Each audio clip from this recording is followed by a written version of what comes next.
All right, everybody. Today we're going to take a look at the Shady Brook area and what's been going on over the last week. A lot of construction going on over here. We're going to start off at the Saluki Rec Center. Saluki Rec Center is the bigger rec center, similar to like Sawgrass Grove, where they have the Azelle Rec Center, things like that. And then across the street, across the corner from that one, is the Shady Brook Rec and Mail Center. So this is going north toward where that Eastport Square is going to be across the road. You can kind of see it up in the middle of the screen there.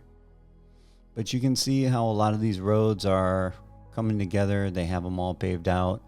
Once we fly over some of these areas later, you'll be able to see that they have a lot of the lots are squared out, and you can see where they are.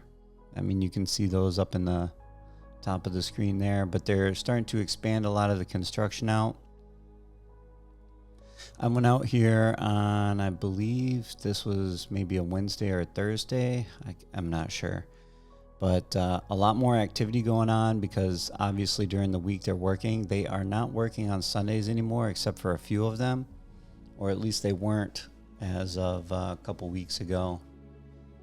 So you can see those lots are kind of out. Some of them have lamps, or I guess I would call it, they're not really street lights, but they're, I don't know, what would you call them? Tell me in the comments. Those little lamps that are in the yards. And here's one of the little developments in Shady Brook here. You can see the cranes in there putting up some of those prefab walls, precast walls. And you can see all the dump trucks going in and out. This is on the south side. That's actually Bexley Trail, where all those dump trucks are starting to get on the pavement there. And Bexley Trail runs all the way up to the Southern Oaks Bridge and then goes through Middleton and those areas. These are those southern Shady Brook areas. You can see all the foundations being laid out.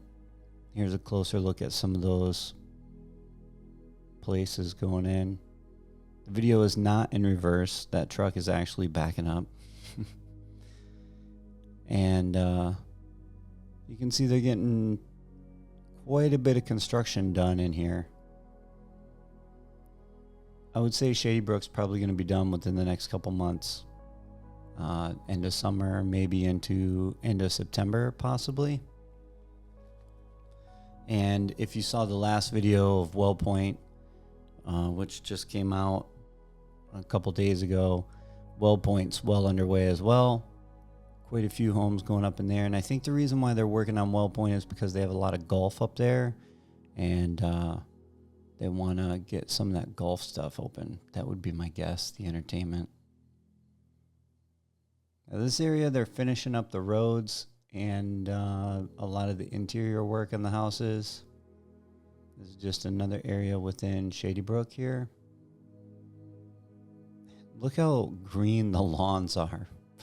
I can tell you that the grass here is not that green. It might be within the last couple days we've had some rain, but typically our grass is not that green because right now we haven't had a whole ton of rain.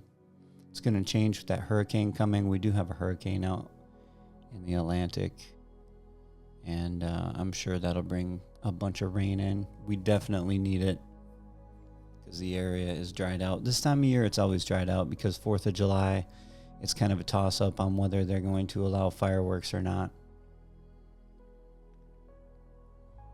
And here's another area in that Shady Brook area.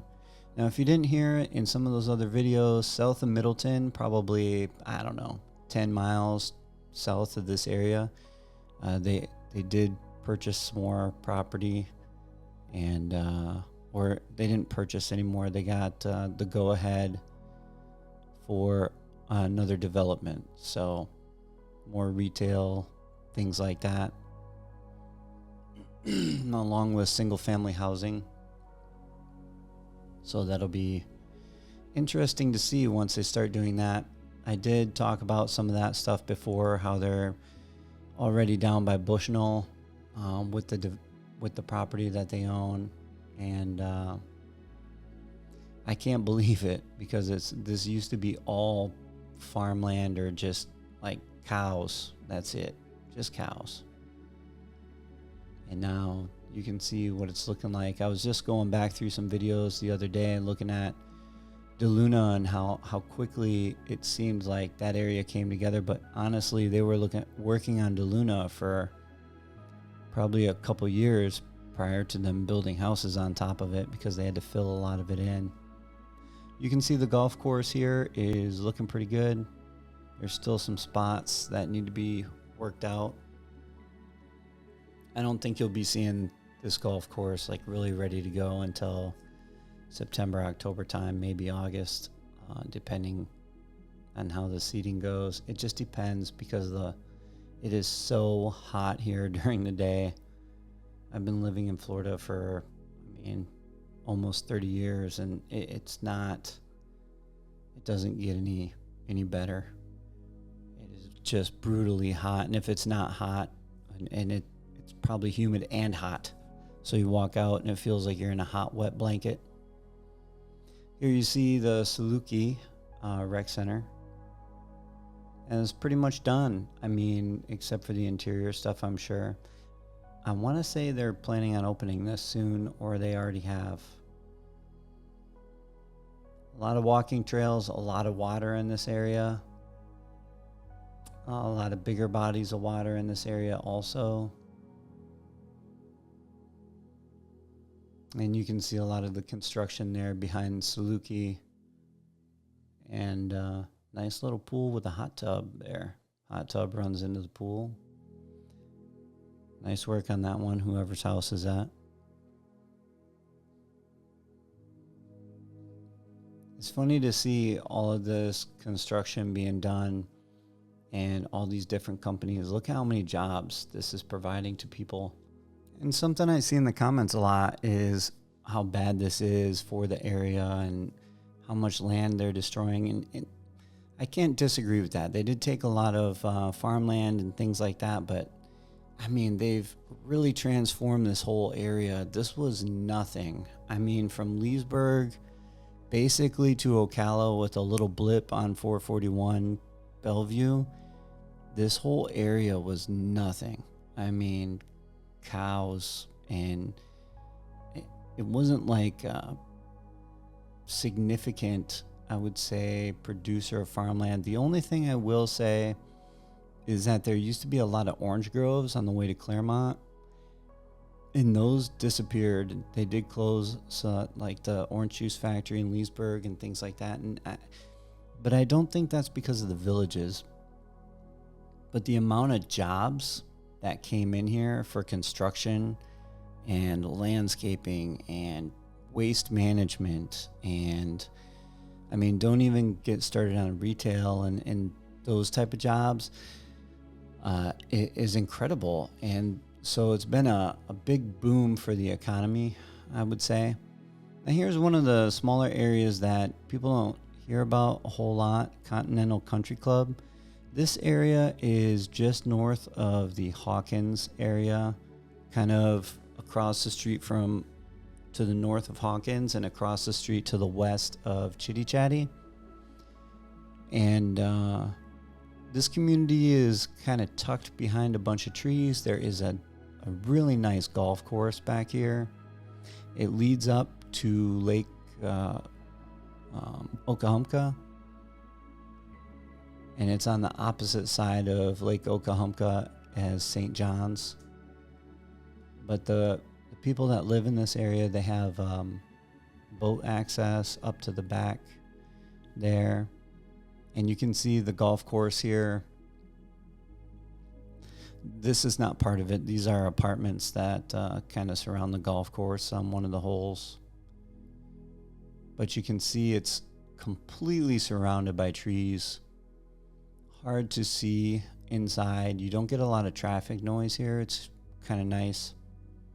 I've been around the golf course a few times, and it's a nice area. It's always nice and serene, quiet. They do have like a golf tournament here in usually in January, February time frame. You can see going this way, like where that past that water tower, that's all Hawkins. You can see the big quarry in the distance there on the top right, and then on the top left you can see all that open dirt. That is Marsh Bend that goes all the way down there. So that's where this little neighborhood is. It's a pretty interesting place. And you wouldn't even really know it was here unless you see the sign or you know someone that lives in there. A totally different living area from the villages. And I think that's what gets lost on a lot of people from this area is there's so many different areas to retire in within Central Florida. You have this, you have Spruce Creek, you have on top of the world, the villages. It's so many other choices. So if somebody didn't like the hustle and the bustle of the villages, there's always these areas as well. And to be honest, I mean, the huge draw for the villages is the active lifestyle. The golf, the pickleball, everybody's always on the go. It's kind of like you never stop from working. Instead of working, you just fill your time with activities. And some of these other places they don't have that hustle and bustle. They still have the golf, the activities, just not, I would say probably not as many, or they don't push it as much as they do as the villages does, or many opportunities, I guess I would say. Still a nice area. I mean, each retirement community has something to offer in their own right. I'm interested to know why you're going to choose the area that you choose to retire when you decide to move down to the hot summer state of Florida. Let me know in the comments. Thank you so much for watching and listening to me babble on. Make sure you subscribe. It really helps out the channel. Leave me a like, some comments, and as always, I will see you in the next one.